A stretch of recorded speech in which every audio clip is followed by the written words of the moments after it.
নমস্কার, বাঙালির ধর্ম চ্যানেলে সবাইকে স্বাগত। সবাই কেমন আছো? আশা করি ভালো আছো। ভালো থাকবে, ভালো রাখবে এবং সবসময় ঈশ্বরের পথে থাকবে। সামনেই আসছে কৌশিকী অমাবস্যা। অন্যান্য অমাবস্যার থেকে এই অমাবস্যা একটু বিশেষ গুরুত্বপূর্ণ।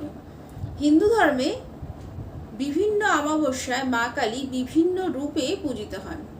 ভাদ্র মাসের কৃষ্ণপক্ষের অমাবস্যা তিথিকেই বলা হয় কৌশিকী অমাবস্যা বা কৌশী অমাবস্যা।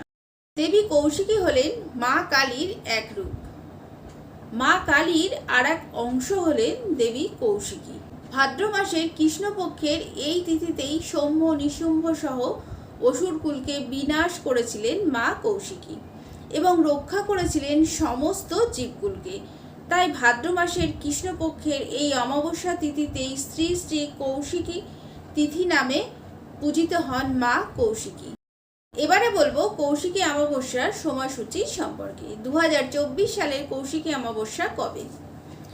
2 সেপ্টেম্বর 2024, 16ই ভাদ্র সোমবার শ্রী শ্রী কৌশিকী অমাবস্যা। এরপর বলবো পঞ্জিকা অনুযায়ী কৌশিকী অমাবস্যার সময়সূচি কখন বা তিথি কখন শুরু হচ্ছে। কৌশিকী অমাবস্যার তিথি শুরু হবে 15ই ভাদ্র 1 সেপ্টেম্বর 2024, রবিবার শেষ রাত্রি 5:07 এবং অমাবস্যা তিথি শেষ হচ্ছে 17ই ভাদ্র 3রা সেপ্টেম্বর 2024, মঙ্গলবার সকাল 6:30 মধ্যে অমাবস্যা তিথি সমাপ্ত। অর্থাৎ 2 সেপ্টেম্বর 2024 অমাবস্যা তিথি থাকবে অহোরাত্র। 2 সেপ্টেম্বর 2024 সোমবার হচ্ছে ব্রত উপবাস এবং অমাবস্যার নিশি পালন।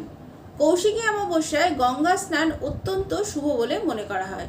গঙ্গা স্নানের শুভ সময় হচ্ছে 2 সেপ্টেম্বর 2024 সোমবার সকাল 5:22 থেকে সূর্যাস্তের আগে অবধি শুভ সময় স্নানের। এবারে বলবো এই দিন কি কি কাজ করলে মায়ের আশীর্বাদ পাওয়া যায়। এই দিন সব থেকে ভালো হয় যদি সংযম ব্রত পালন করতে পারো, অর্থাৎ উপবাস থাকবে। যদি না পারো তাহলে নিরামিষ আহার গ্রহণ করবে। কৌশিকী অমাবস্যায় বাড়ি ঘর পরিষ্কার পরিচ্ছন্ন করে রাখবে, কোথাও যেন এক ফোঁটাও নোংরা না থাকে। কৌশিকী অমাবস্যায় বাড়ির উঠোন ঝাড় দিয়ে পরিষ্কার করে রাখবে। কৌশিকী অমাবস্যার সন্ধেবেলায় বাড়ির প্রবেশদ্বারে 2টো ঘিয়ের প্রদীপ অবশ্যই জ্বালাবে। এই ঘিয়ের প্রদীপ জ্বালালে সংসারে সুখ সমৃদ্ধির বৃদ্ধি পাবে এবং সংসার থেকে সমস্ত অশুভ শক্তি চলে যাবে। কৌশিকী অমাবস্যায় মায়ের পায়ে আলতা, সিঁদুর এবং লাল রঙের জবা ফুল অর্পণ করবে। এতে তোমরা মায়ের বিশেষভাবে কৃপা লাভ করবে। বাড়ির কাছাকাছি যদি কোথাও কুয়ো থাকে তাহলে সেখানে 1 চামচ দুধ ঢালবে। যদি কুয়ো না থাকে তাহলে মাটিতে গর্ত করে 1 চামচ দুধ ঢালবে। এতে তোমরা মায়ের আশীর্বাদ লাভ করবে এবং সংসার থেকে সমস্ত বাধা বিপত্তি দূর হবে।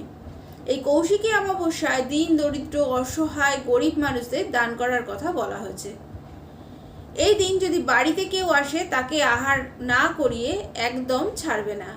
এই দিন যদি বাড়িতে কোনো পশু পাখি আসে তাকেও কিছু খাবার অবশ্যই দেবে।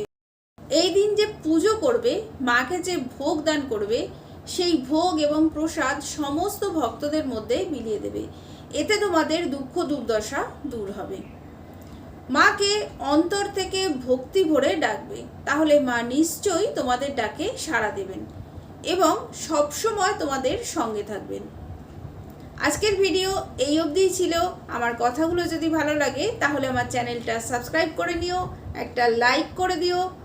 নিজে ভালো থাকবে, সবাইকে ভালো রাখবে, বাঙালি ধর্ম চ্যানেলের সাথে সদা সর্বদা জুড়ে থাকবে।